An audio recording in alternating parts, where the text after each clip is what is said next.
Hey everybody, welcome back to the Maddox podcast. Today we have a very special guest. We are sitting here with our financial planner, Mark Porter. Mark, tell us a little bit about yourself and what you do. Sure. Basically very similar to realtors and loan people. I try to help people get to where they're going a little bit faster, maybe a little bit less expensive, with a little bit less risk.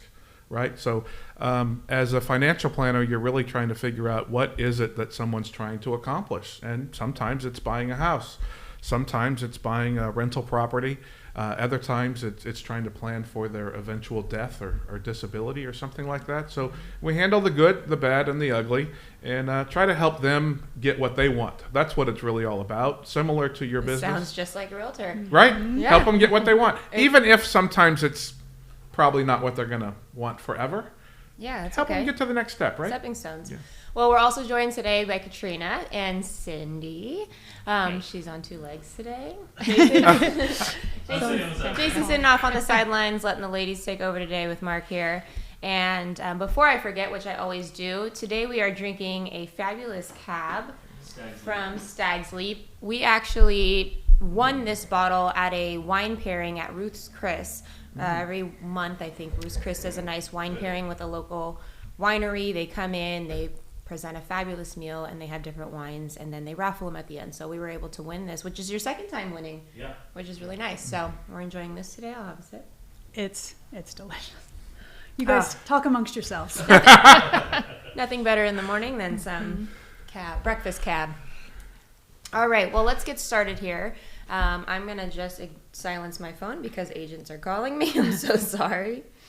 Okay, I have it. Well, and I think that it's really important is, when you say stepping stones, right, it's really thinking about the basics. So first, anytime you want to hit a goal, a financial goal, there's some kind of savings that has to take place. Sure. And so really starting from the basic of just finances, we were just discussing grocery costs and inflation and how much things are costing now more than they did a year or two ago. Yeah.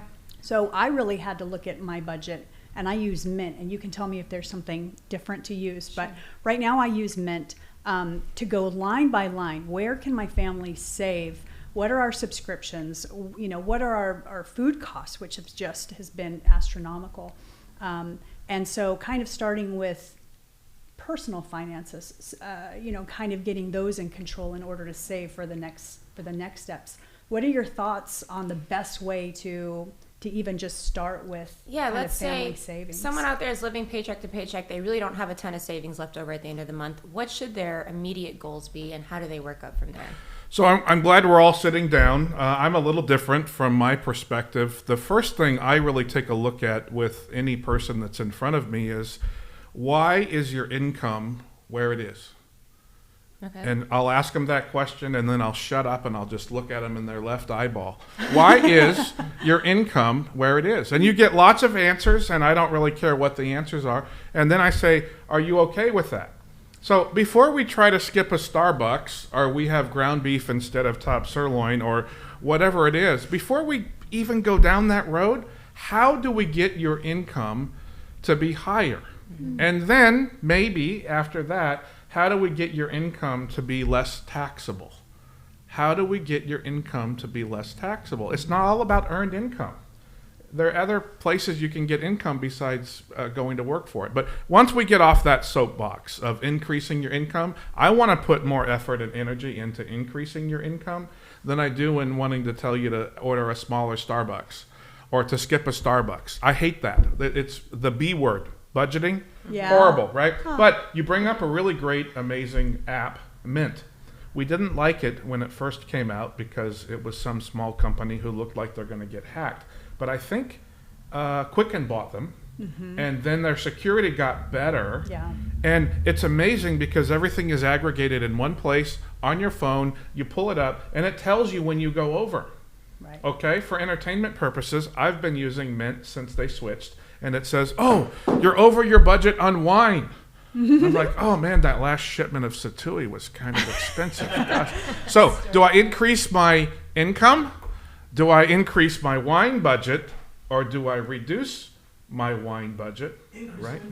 Yeah. Well, let's increase the income so I can buy more wine. Why? That might be the answer. But really, I think it comes up with what are your goals for your finances, and you've got to write that down.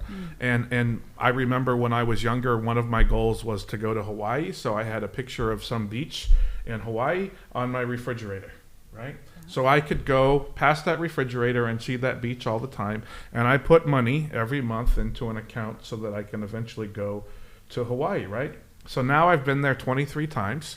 It's kind of like a thing, like I go every single year. Another time I thought I needed a motorcycle, so I put 1/24 of what the motorcycle cost in an account every month, and 2 years later, I bought a motorcycle, right? Yeah. If you don't work on your goals, you're working on someone else's. Right. You got to be crystal clear about what your goals are. Interesting.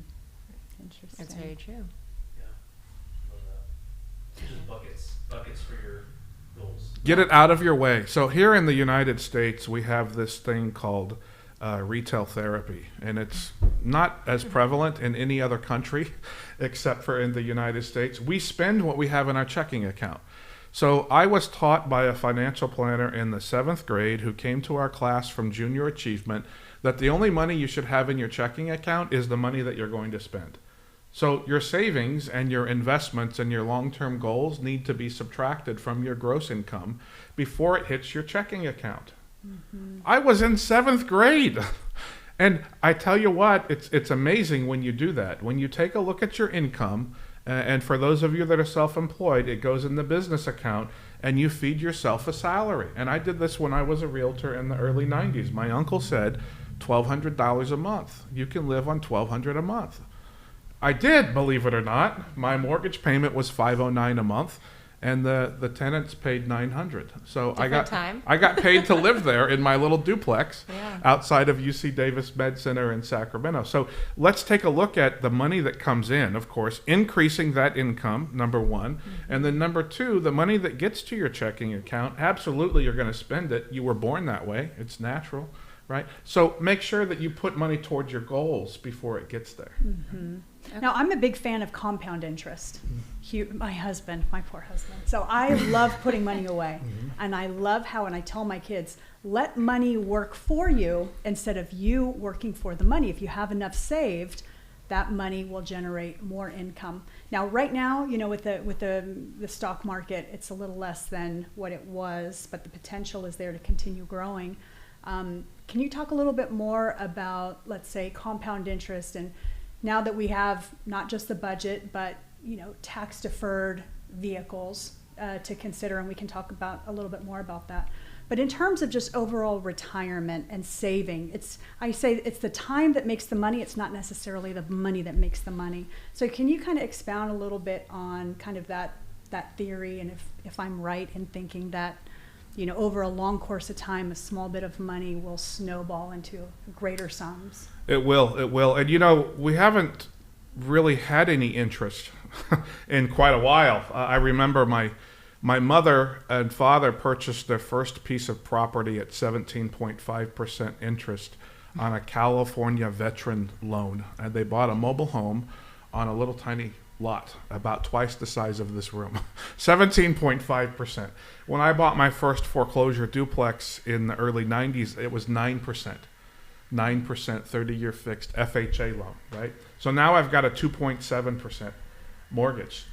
We think, oh, that's great. Now interest rates are around 6.5% for mortgages, but that means that money markets are paying 5.07. So look at your money that you're not using, besides your checking account and your savings account. Money that you're not using, what are you getting paid? When you have an account like that, you're basically loaning money to the bank. What is the bank paying you for that money? And if you're not getting about 5%, there are very simple money market accounts these days that are paying that. I don't know how long it will last. If the Fed gets inflation down, interest rates will go back and we won't get paid anything. But real estate is one of those recession-proof types of things you can own. And if you can't afford to go buy a fourplex in Pinole because you can't get that down payment money, you can buy a real estate investment trust for $25 a month. One of my favorites is Brixmor. Brixmor happens to own the Lucky Center on Fitzgerald in Pinole, and they also own the Target Center in Vallejo. You could buy $25 a month of a real estate investment trust that's paying you 7%. If you don't use the 7% they're paying you, you put it back in and buy more shares. you're compounding. And someday, later on in life, you're going to turn that 7% back on and it goes to your checking account. If you could buy that investment or any investment in a tax-free location for retirement, and you and I have talked about the Roth IRA a lot, then you pay no tax on that cash flow for the rest of your life. Absolutely no tax. So putting money away into areas where the holding will grow, so that would be stocks or real estate, really. Bonds are kind of a promise to earn nothing because you're going to get your money back, but the yield that you're getting on bonds right now, it's great. You might get 7% on some of those, but with inflation at 9%, you're not making money. If you're making 7%, you're losing 2%. Right. So you've got to watch out for that, right? Yeah. So I think a big question for a lot of people is, how can I ever get ahead if I'm always behind? You have a lot of people, especially millennials these days, that have gone to college, have gone to school. Now they have these student loans. Their cost of living has gone up. They maybe haven't got a raise like they should have to combat the cost of living. Would you still suggest investing and putting money aside while you're simultaneously paying off debts? How do you do both? Yeah, that's a good question. I get that kind of thing a lot. It's kind of tricky with the student loans. I'm not in favor of paying them off early when you don't have your retirement set up and you have minimal emergency money, right? So student loan interest rates are generally pretty low. The interest rates on student loans is pretty low. You can make about 10% in the stock market. So if you can make about 10% in your Roth IRA, by putting $100 a month over there, why would you put $100 extra towards your student loan when it's costing you less than 10?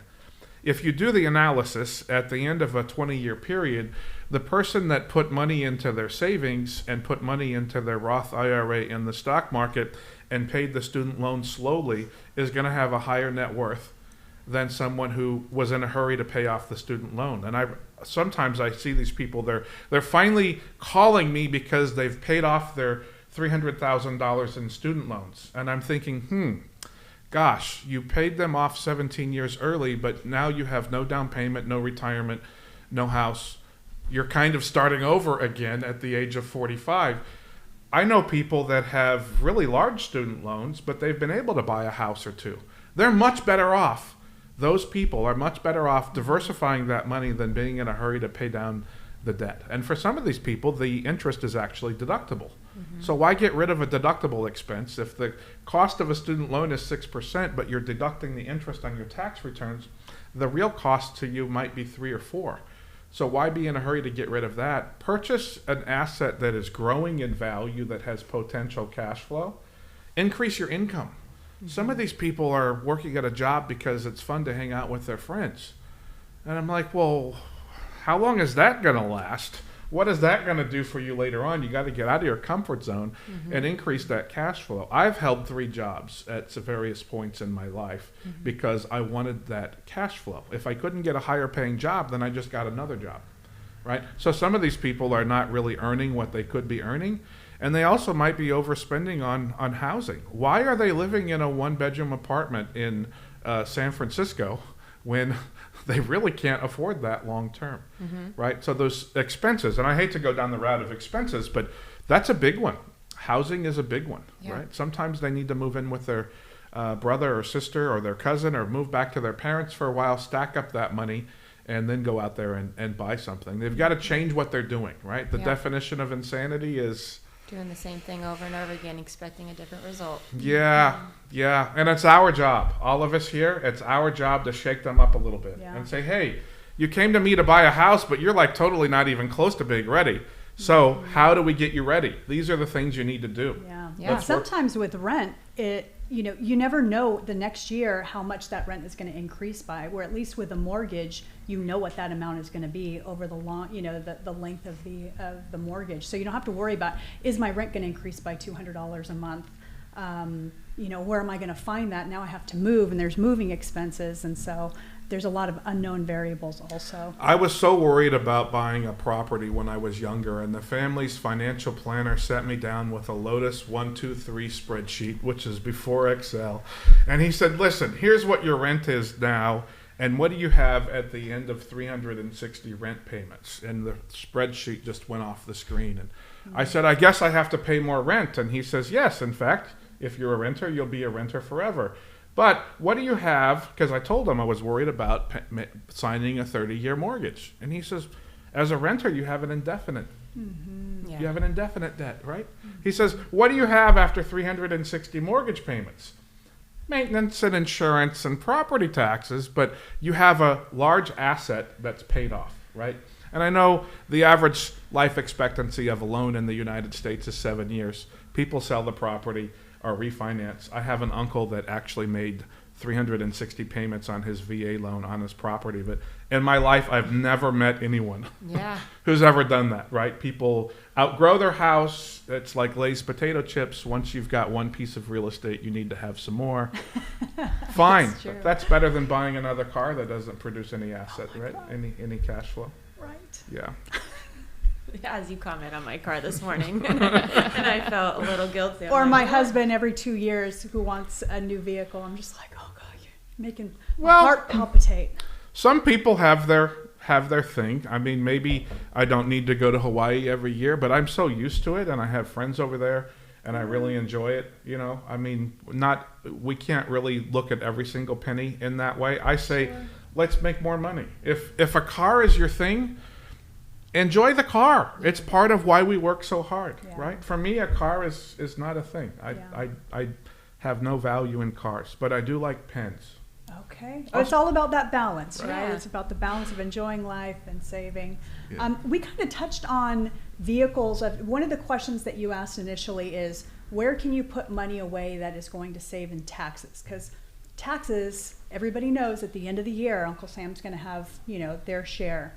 And so can you talk a little bit about some of those vehicles that we can start putting money in that, is going to help also save in the tax? Yeah, a lot of people get their tax advice from their tax professional, and they tell the tax professional, hey, how do I pay less taxes for this year or last year, right? And I think that's completely a lousy question. It's the worst question you could ever ask anyone. Last year or this year is pretty insignificant if you're going to live to the average age of 82. Ask the tax person, how do I pay less tax over my lifetime? And they usually will say, that's not my job. You need to go see someone who specializes in financial planning. Tax people are really lucky, in my opinion. They focus on last year and this year, and that's it. Us financial planners are dealing with multi-generational planning. We have clients that have 4 generations with us. How do we pay less tax from now until the day after I die might be a more appropriate question. So let's look at someone who makes $50,000 a year. I don't even think they should be doing a deductible IRA or a deductible 401k at all. They're hardly paying any income tax. Hopefully they'll make more money later on in life, but right now they're in a really low tax bracket. So let's look at today's tax bracket versus what your tax bracket might be when you make the withdrawals. If I had $1 for every time someone says, oh my gosh, I didn't know I was going to pay taxes after 59 and a half. I thought it was all tax-free. No, it's not. Why do they think they call it the 401k? That's the IRS tax code section that allows you to deduct the contribution.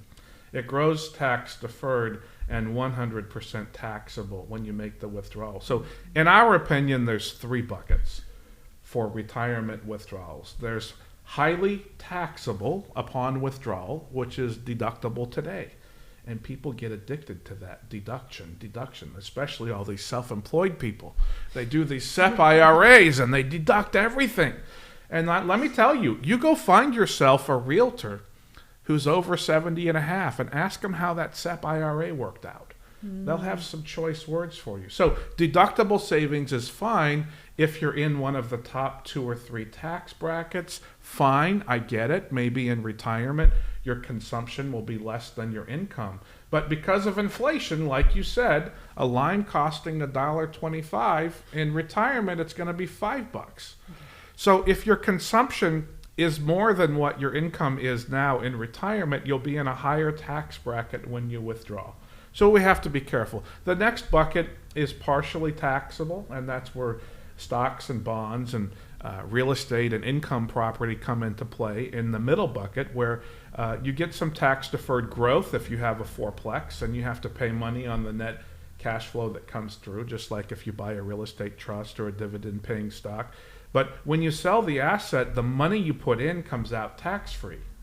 And that's great. Or maybe you'll do an exchange. Exchange the fourplex in Oakland for an eightplex in Sacramento and double your cash flow maybe, right? And then the third bucket, which is my favorite, where I spend most of my time with my clients and where I put most of my money, is the tax-free bucket. You've got the first $250,000 of home equity per seller, right? Mm-hmm. No reason why you can't have more than one owner-occupied person on a piece of property, right? Mm-hmm. Certain cultures do a lot of that. They have 6 people on title. Mm-hmm. All 6 people get $250,000 each when they sell that property as their owner-occupied residence. So I thought it was only up to 500.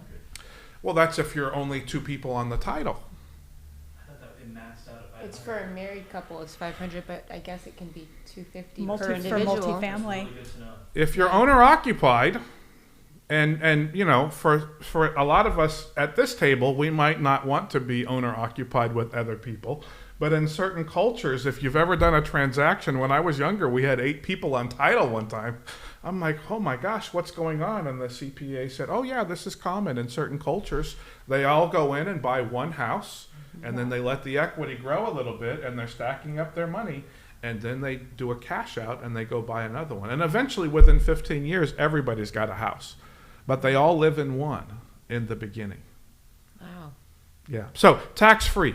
Think about it. Tax-free. Man, it's like my favorite 2 words in the dictionary, right?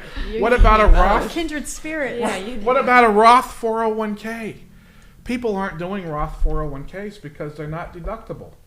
I put 30 grand in mine in January because it's going to be tax-free for the rest of my life. Right. And all the compound interest on top of that as it grows will be taxed. Yeah, if you buy really good stocks inside of there that are growing, really good real estate investment trusts, you can buy anything you want in a self-directed Roth 401k. What if you bought a fourplex in Sacramento inside your Roth 401k? Tax-free for the rest of your life, right? Roth IRAs. Roth IRAs are great. You get no deduction now, but you also do not get any tax due ever for the rest of your life if you follow the rules correctly. Another one that's a little bit oversold would be life insurance. So I purchased my first life insurance policy from the Portuguese Society down in Bakersfield. And when I saw how much I was making on this life insurance policy, making more than my mutual funds, I was making more than my stocks, I called them up and said, hey, can I put more money in? And they said, no, you're putting in the maximum that you're allowed. You have to buy another policy. It's like, oh, okay, let's buy some more, right? You can make money inside of your life insurance policy if you're young enough and if you pile in the money. It's not really good for most people because you have to pile in a ton of money. But if you have no long-term care insurance, that kind of policy might be good for you because they have new ones now that have long-term care riders to that policy, so you can pay for the nursing home. I don't know if you've ever been over to Greenridge up there on the hill in El Sobrante, but you also have another one on the hill across from Trader Joe's over here. We had somebody in Greenridge, I think it was about 12 grand a month for Greenridge. So it can be expensive to take care of those things, right? But tax-free California municipal bonds right now are paying about 4.5%, federal and state tax-free. So I dare everyone who's here and listening to us to look at their tax return for last year and find out how much tax-exempt income you got. If you can get 4.5% from a California bond, state and federal tax-free, why would you get 4.5% on a savings account that's fully taxable? Why are you doing that to yourself? If you know you can get tax-free interest right now, why aren't you getting it? If you can compound that interest, think about it. You can double the amount of compound interest that goes to work if you don't pay federal and state tax on that interest, right? So California municipal bonds are often overlooked by young people because it seems like they don't have enough money. It's very easy to purchase a mutual fund that has California double tax-free municipal bonds in there. And it's kind of another layer of emergency money above your checking account and your savings account. You have some money in there and it grows tax-free for the rest of your life. And is California going out of business? No. Are you worried about their debt ceiling at California? No. Whenever it happens, they just tax something else. So it's not a big deal. And if you're worried about it, buy California bonds that are tied to bridge tolls, or buy California bonds that are tied to sewers. I love sewers. You know, well, of course, you probably all know you're required to pay for sewer service and trash service. Up in Crescent City, apparently you don't have to. My uncle was saying, oh yeah, you don't have to have trash service in Crescent City. Huh. Right. Yeah, people burn their I was trash. going to say, do they burn it? Right. Yeah. Yeah. So begin with the end in mind, like Stephen Covey says. Begin with the end in mind. How much tax do you want to pay when you withdraw it, right? As realtors, I know you deal with all these people that have very low cost basis real estate, and you're sitting across from them and like, oh, I don't want to pay the tax. Oh, you didn't think about that when you bought this thing?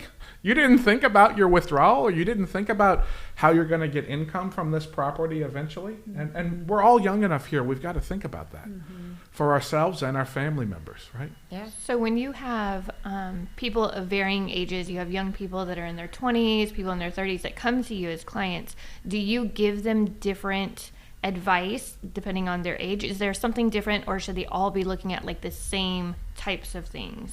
Well, I think tax-free cash flow is nice no matter how old you are. Right. But you may not have enough money to put money in that direction yet. People that are in their 20s, I am biased when it comes to owning real estate. You don't have to live in it, but you really got to have some real estate somewhere, right? You really got to have some real estate somewhere because you've got to keep ahead of that inflation. So it's definitely different. The 20-year-old's goals are a lot different than the 80-year-old person's goals, right? And the resources they have to work with are often really different. We might have a 30-year-old that just left, let's say, something like Fitbit or Facebook or something like that, where they're sitting on $5 million from their stock options and that sort of thing. And their goals are going to be different than somebody who might be 80 years old and they have $1 million. They're an 80-year-old with $1 million is very worried about outliving their money. Right. It blows my mind. You think, oh gosh, you got $1 million and your house is paid off. That's going to last you forever. Well, not really, because that $1 million is inside of their IRA and it's 100% taxable. Every penny they take out is 100% taxable. So they're not really getting as much out of that $1 million as you would think. And then they're thinking about, well, if I die, I want to leave some money for my kids and my grandkids, and they have some legacy concerns. And so advice for everyone is very different. I try to really drill down on their goals because they're going to have to change their behavior in order to get anything close to what they want. So how can I understand their goal in detail enough that they will change their own behavior? Because I can't change their behavior. Right. But most likely their behavior will have to change to get a different result than what they have right now, right? Mm-hmm. You mentioned generational wealth. I did. So the big thing today is, what is generational wealth and how do we build it? That's the big question on everybody's mind, because as we were talking kind of before the podcast started and even on it, the cost of living is accelerating at a rate that we can't keep up with because salary increases are not accelerating at the same rate. So what is generational wealth? How does one begin to build it? Where does one begin? Well, my question when people come, and I've been hearing that for a long time, people come in and they haven't started using that exact words. It's a very millennial term. Yeah, they'll say, oh, I want to have a legacy and I want to make sure my grandchildren don't have to struggle like I did, and I want to make sure my grandchildren don't have student loans. I want to pay for their wedding.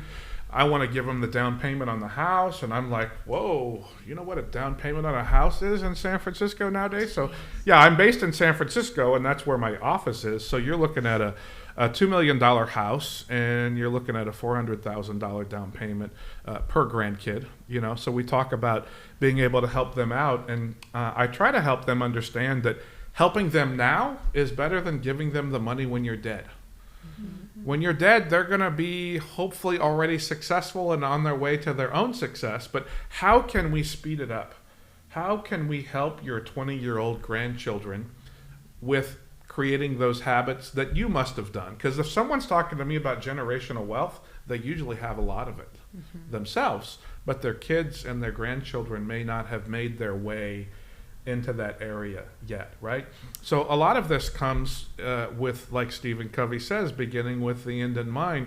What can we do in the event something goes wrong? And that's what I think we have to think about first.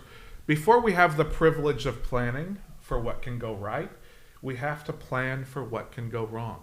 How many times I've had someone come in to see me and they have all this real estate and they have no living trust?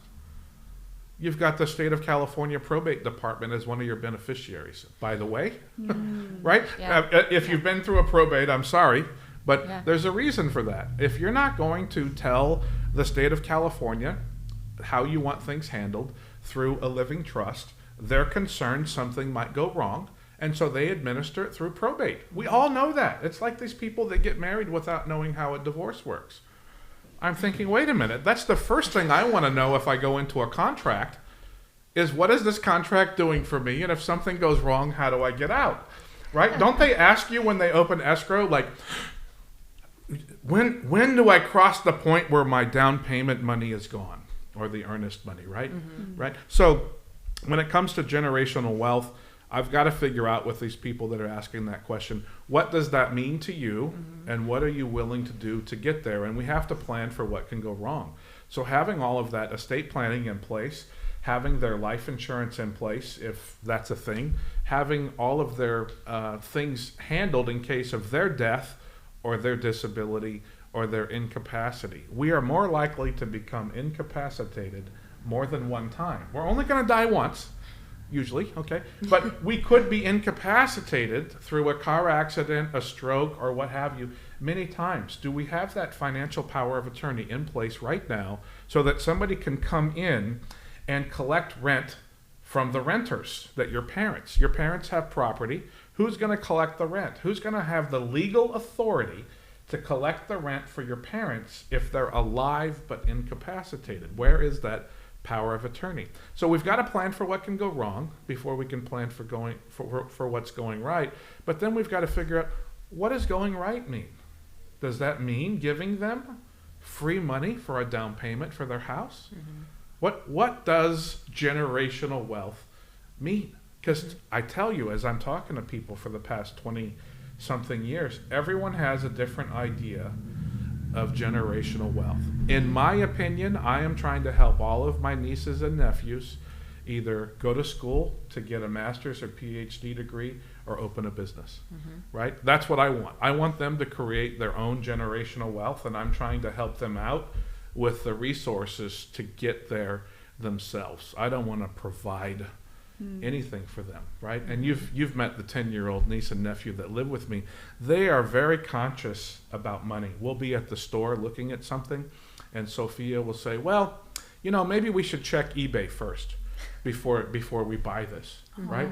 And I tried to take him to Chuck E. Cheese the other day, and she says, oh, you know what, Uncle, we can go to the arcade in the Philippines and play for 4 hours for the same amount of money we spend at Chuck E. Cheese for half an hour. So maybe we'll just wait until we go to the Philippines. My kids are like, YOLO. Cough it up, lady. Yeah. So figuring out what generational wealth is, and then planning for what can go wrong, and then planning for what can go right. And what does going right mean? Does it mean giving people in your life access to education, giving them access to help in getting a business started? What is it? Have them create their own wealth, right? Okay. That's great. That is really great advice. Now, you mentioned estate planning, and that's something that you're able to assist clients with. Power of attorney, because a will is very different than a trust. I learned that, some people think of a will, it's if something happens when you pass away and then you delegate your money. But you made a very strong point. If somebody's incapacitated, there's, so many different realms. Can you talk a little bit about that service that you provide in terms of, there's so many clients that I have that are like, oh, my mom passed away. She didn't have anything in place. Everything's going to go to probate. I'm her only son, and I still have to, we still have to go through this process, and the only one who's gaining anything are the attorneys involved. I'm sure that you've experienced this in your practice a lot. Can you talk a little bit more about that? Yeah, it's really sad. I've never met a probate attorney that's poor. Their fees are mandated by the state of California. After the IRS and the Franchise Tax Board, the probate attorney gets paid next. So when they're operating a probate, and that's the profession they chose, and they have to be very detailed, and it's very stressful when you're dealing with beneficiaries who don't understand. And there's a few levels of estate planning. Estate planning is different for everybody. You can do a holographic will. You can take out a piece of paper today and a pen and write down what you want to happen if something happens to you, and you can sign it and date it, and that's legal in the state of California, right? It is probatable, meaning that they will have a court process to prove who you were, what you owned, who you owed money to. It could be you didn't owe money to anyone, but they have to prove that. And it takes time, and it's a legal process. And attorneys like to get paid about $500 an hour. So it's not inexpensive to operate a probate, right? So the next step would be possibly going to the California Bar Association website, and they have a fill-in-the-blank will. In case you're not sure what to write, they have a fill-in-the-blank will. It's got a blank for children. It's got a blank for who you're going to leave your house to. And then 2 people watch you sign that will, and that is a legal will in the state of California. Not bad, especially if you don't have a house, and if you have beneficiaries on all of your other accounts, that will could be fine. The next step really for most people is the living trust. The living trust is basically saying that you have a twin person who will be in charge of everything upon your incapacity, and they have a legal contract and a legal right to do that. And there's no probate process, there's no probate delay. I have settled living trust accounts in as soon as 3 weeks. 3 weeks. I have a death certificate, I have a living trust contract, and I can call up Fidelity or I can call up whoever and say, listen, here's what's happened, here's the paperwork, change the owner of this account to Cindy. Or Cindy might say, I'm the successor trustee, I only get a third. So then we set up accounts for the other 2 people, and we have all the money go in. And it's like that. No delay, very minimal for opportunity for disputes. There's no court process really with living trust. The successor trustee, who's usually a trusted family member, handles everything with the help of an attorney maybe, or their financial advisor maybe.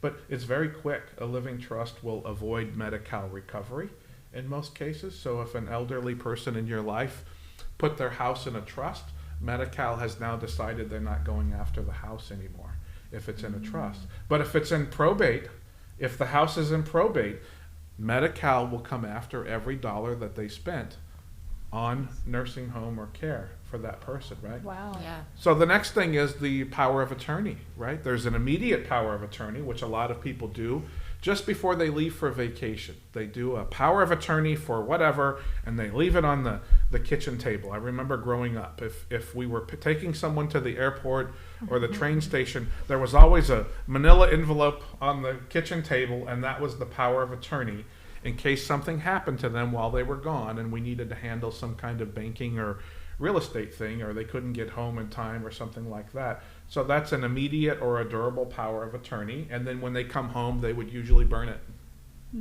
So we would come over and talk about their trip, and they would bring back souvenirs, and we would burn the power of attorney in the fireplace. Well, it's not cool to have a fireplace anymore, right? It's definitely. But also a springing power of attorney. All of us here are really young. It's very unlikely we're going to die soon, but we could become incapacitated several times before we're 82. So a springing power of attorney says, check this box. If anything happens to you that you're incapacitated and then a doctor feels that you cannot handle your finances, this next person, known as the springing power of attorney person, can take over your finances until you feel better, right? A springing power of attorney is really, really important in case something happens. You all watch the news. You see that things happen on Highway 4. all the time, Yeah. on 80 all the time, right? So a springing power of attorney will save you a lot of heartache, definitely a lot. And then, of course, the advanced healthcare directive. No one would know the name of Terry Schiavo if that was handled differently, right? The case in Florida where there was a murky situation. So having the advanced healthcare directive, and you can go to the California Medical Association and get one for free off of their website. But I recommend instead, especially if you have health insurance, you go directly to whoever provides your health insurance, especially if you have Kaiser, because they have a special form. You want to make sure that your wishes are documented. Make sure your wishes are documented. Even if you don't care that much about what happens, it's the people that have to deal with it. And if you've ever dealt with someone who doesn't have an advanced healthcare directive while they're in the hospital, it's really horrible. Everyone disagrees, the whole family. Everybody has a different opinion on what should happen. So please get your will, get your trust, get your springing power of attorney and advanced healthcare directive done. And I'm very glad to point you in the right direction. You could do it all yourself if it's simple. If it's not simple, we might need to get you to an attorney that's going to charge you for their time. But now, is this something that you can also provide? The documents? Create those documents? Oh, no, we can't create documents. Oh, okay. No, that would definitely be an attorney. But you can get most of these documents for free on the internet. So the will can come from the California Bar Association for a simple situation. The Advanced Healthcare Directive can come from the California Medical Association website for free, or your own health insurance provider. And for the springing power of attorney, you're probably going to go to NOLO.com, and it's like $30. Okay. And you put in a springing power of attorney on that website, and then you're done. That's great advice. That is. Yeah. Did you have questions you wanted to ask? Oh, I did have a question. I had a friend, we were recently talking, and they mentioned that they were looking to purchase a house soon, and their lender had given them amount of, like, let's say up to $1 million to buy a house, right? But they weren't sure if they wanted to buy a house in the $1 million range or if they should buy something lower, and then what do they do with the rest of this money that they have? They sold a house, they want to buy a new house kind of thing, so they have the funds. And so since then they actually have bought a house. They bought it a little bit lower, but then they're wondering, did they miss out on something, maybe a future investment, because that house, if they would have bought in the $1 million range, would be worth a lot more later? Or should they turn around and take the difference of that money and invest it somewhere, and specifically where, like maybe real estate, or maybe like some of the things you were talking about? What would your recommendation be? So for purchase money or remodel money loans, you can deduct interest on $750,000 worth of debt. Any debt above that is not deductible today, but some people might say, oh, I'll get a loan for $750 because I want it all to be deductible.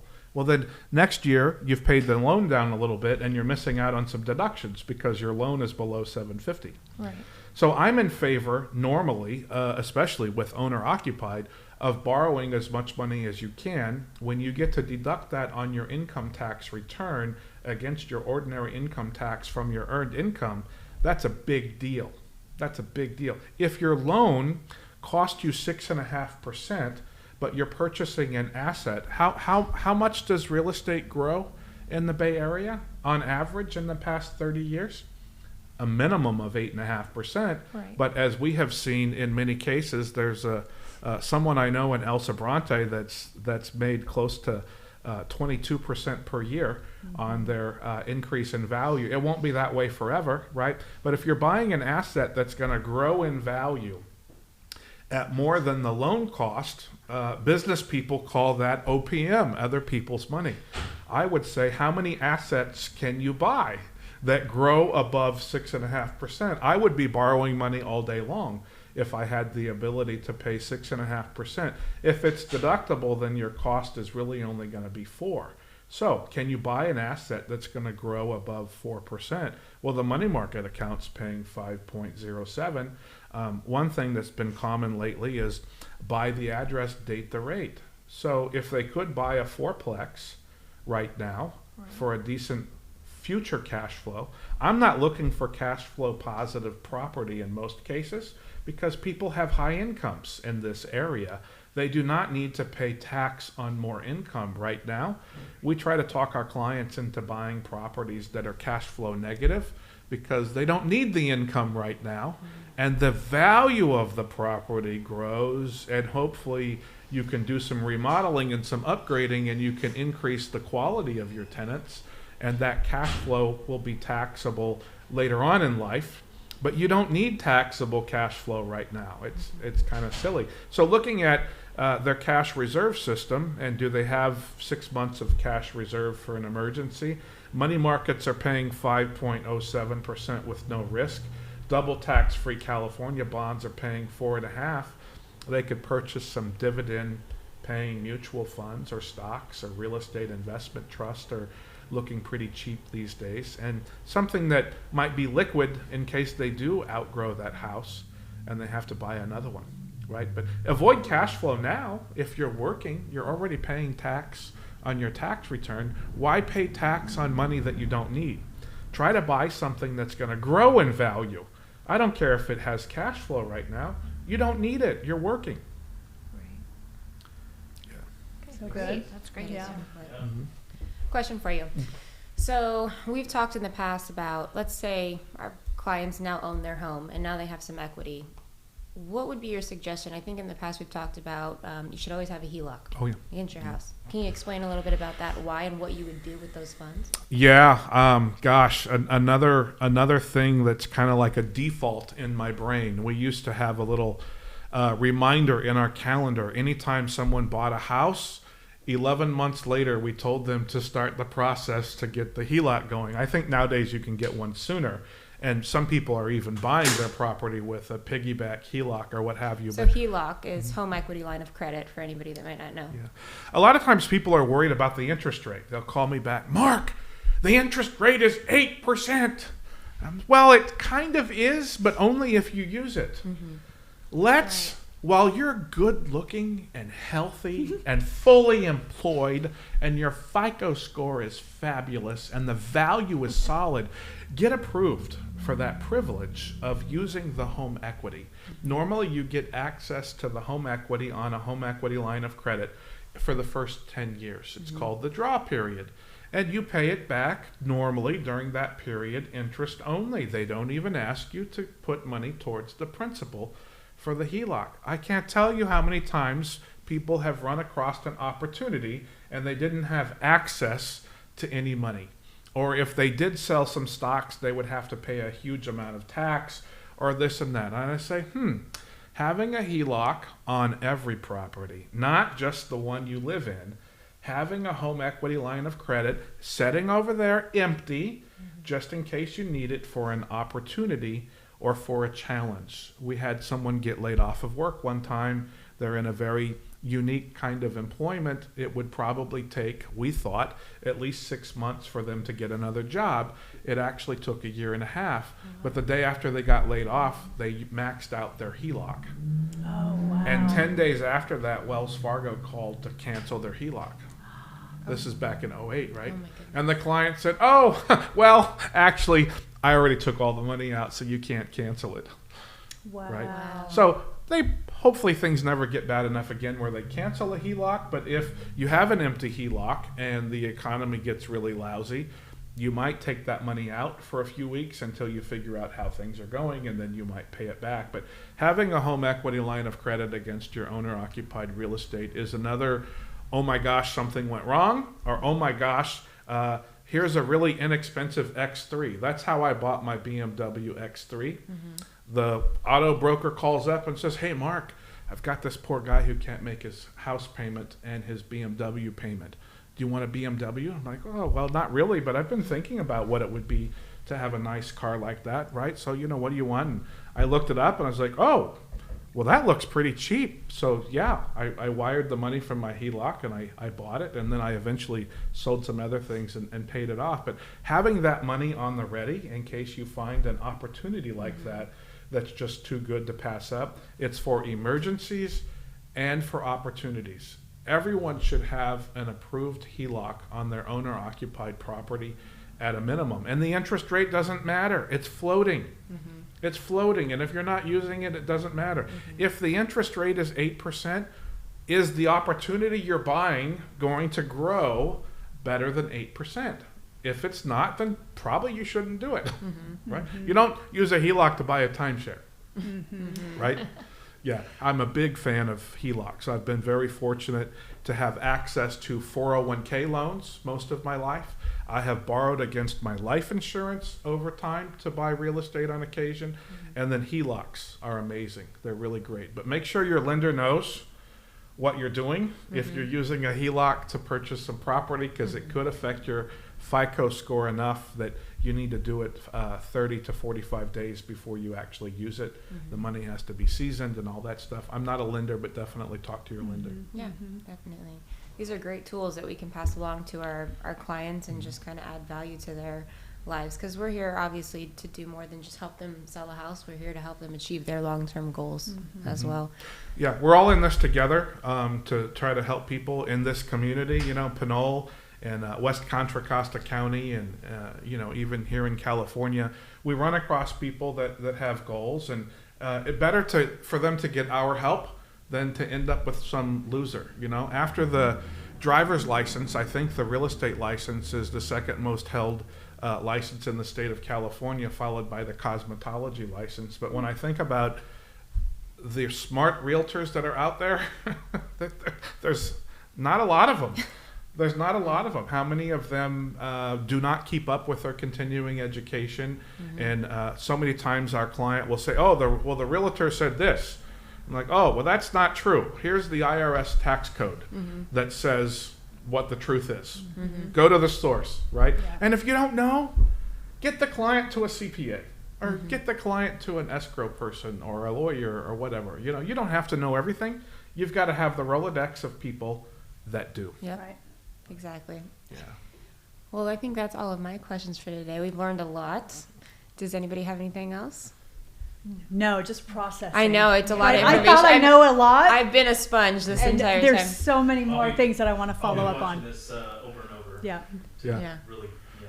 And, I work in 23 states. So if you're listening to this program out there and you live outside of Pinole, we may not have lunch or dinner together at the Pear Street Bistro, which is generally my Pinole office. But let's connect for a Microsoft Teams meeting, and let's talk about what your goals are and some tricks and tips to help you get closer to those goals. You don't have to hire us.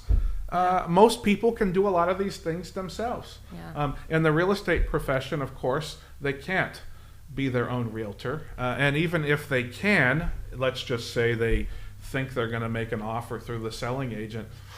Well, who's the selling agent trying to make happy, right? The selling agent has to get the highest amount of sales price, the highest net amount of money to the seller. You're going to use the seller's agent as your agent? Yeah, you probably should use a buyer's agent, right? A buyer's agent would be a good idea. And of course, we all know about for sale by owners. They normally sell for less than market value. That's what the research was when I was in real estate in the early 90s. For sure, if you want to sell your property for less than it's worth, list it at a high price, right? Because we know that results in a lower price. Or list it by yourself first. And the realtor will come in and say, well, we might have been able to sell it for this, but it's been on the market for so long, and all the realtors have seen it on the market, and there must be something wrong with the property, and the buyers are going to see the same thing, and they're going to want 9 inspections on a Sunday in order to buy this property. And beginning with the end in mind, let's work with a qualified professional as soon as possible, right? As soon as possible. We're all in this together. I will drink to that. Cheers, everybody. Katrina, Cheers. you're I know. Oh! The party started at 11 a.m. Cheers. Well, thanks so we'll much, help her Mark. out. We'll put all the info in the description. We will list all your information. Mark, thank you so much for being here with us today. I learn something every time I'm with you, and I've been around you for quite a while now. Jason got me started young. So we really appreciate you being here and offering up all your expansive knowledge. And check us out at maddoxpodcast.com. Right? Yep. Okay. On Instagram at Maddox Real Estate, realtor.jamie, Katrina Pryor. The Cindy Anderson. The Cindy Anderson. Oh, I want to The meet only. Katrina Pryor. The Cindy Anderson with an S. That's right. Yeah, check us out, and we will see you on the next episode of the Maddox Podcast. Woo, thank you. All right. So we'll put all your